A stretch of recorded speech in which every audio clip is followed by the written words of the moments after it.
got the doctor in front of your name. I know we were talking earlier. You were saying like there are times where you let the spirit take over and you like, I'm Hmm. playing chords I never even played before. You know what I'm Like, saying? It's like I can vividly remember being in a church service because before I started singing I was just playing. I used to play like at all the churches in my hometown. I used to back my mom up behind the keys and stuff. okay. Yeah, so I remember a time when I was learning how to play and there was this one service. I'm just like, yo, I'm going crazy. I'm like, yo, what's happening right now? I don't even know these chords. You know what I'm saying? It was a very spiritual moment for myself, you know.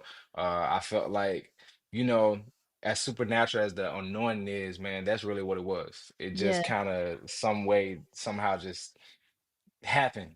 Supernatural moment. Yeah. Yeah. I think that's so Yeah. fascinating. That's so fascinating. Flowing in the spirit, man, it's It's different. You know different. what I'm saying? If you're not tapped, you don't know. But Yeah. I'm telling you, it's different.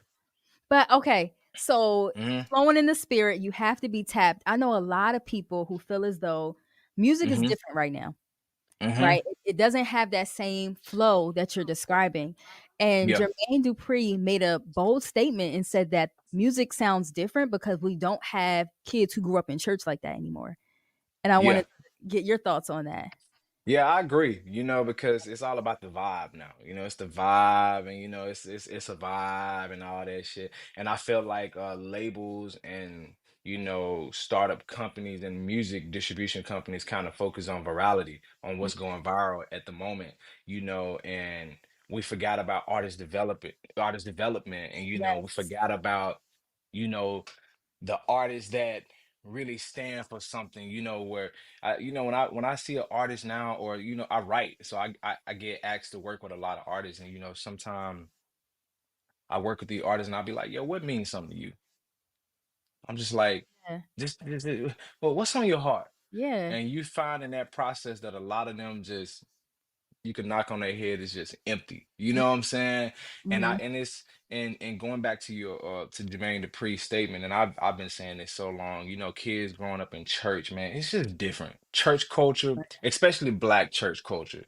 It's Yes. different, man. Soul Yes. comes from survival, so you can't fake this stuff. It's real. This from your ancestors, you know what I'm saying? Negro spiritual, you know what I'm saying? It's African, like, it's It's literally in our ancestry. it's in our Like, DNA. It's in yes. our DNA, you know what I'm saying? You cannot fake the soul, man. And I Nah. feel like when you're raised in church, you're able to tap into that.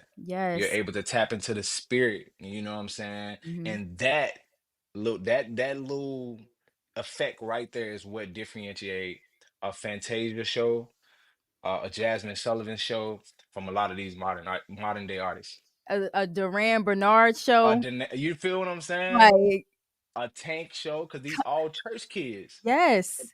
You know what I'm saying? I literally went to Roots Picnic, man, and I was just shaking my head watching Fantasia perform. I'm just like, That I'm like, just yo, gives church, like, yo, I'm just like, yo, this is ridiculous, man. I here just singing down and just able yes. to captivate the crowd, man. We got to have art. Once again, I feel like church was the first artist development. We got to get Yep. kids going back, man, to tapping into the spirit. They got their crystals and their rocks and shit now. We got Mm. Yeah, throw come them on. rock. You about to step on somebody's toe. You know, I'm sorry, y'all. I'm sorry, y'all. I Nah, just gotta keep it real. I'm a little nah, old school traditional church. come You on. know, I'm not really conformed to a lot of the new stuff. I Yeah. keep certain things traditional, and as it relates to my spirituality, I'm very Mhm. traditional. Yeah, Yep. yeah. I can relate to that. And Yeah. I love that you said like there's a difference between going to somebody else's show versus these people who grew up in church. You're gonna see them move the crowd. You're gonna see them take their shoes Hmm. off, throw a towel in the like these are You know what things I'm that saying? like we do that in the black church. Come on. Come on. Like, What I said earlier is church and B, R&B worship. come on, okay. But I said you gotta coin that though. Like you have to put Yeah, church and church be and on a B. t-shirt. You know what's crazy? And I know Camper. So Yes, me and Camper about to do a joint project, and I think we're gonna name that joint Church and B. as y'all should. As y'all should. Like, listen, Yo. Y'all Church kids. remind me of each other. The way y'all like talk about the That's my anointing and brother, how it man. influences. Yeah, he's dope. Like Yeah, so dope. because the thing is, we can, I could do my thing. I ain't gonna lie, I can have a little drink, but when it comes to the word and spirit, Mhm. it's just always my passion and love for God, bro. It's just Yeah. Jesus Christ. Come on. Jesus Christ, Jesus man. Jesus Christ. Christ. Got the doctor in front of your name.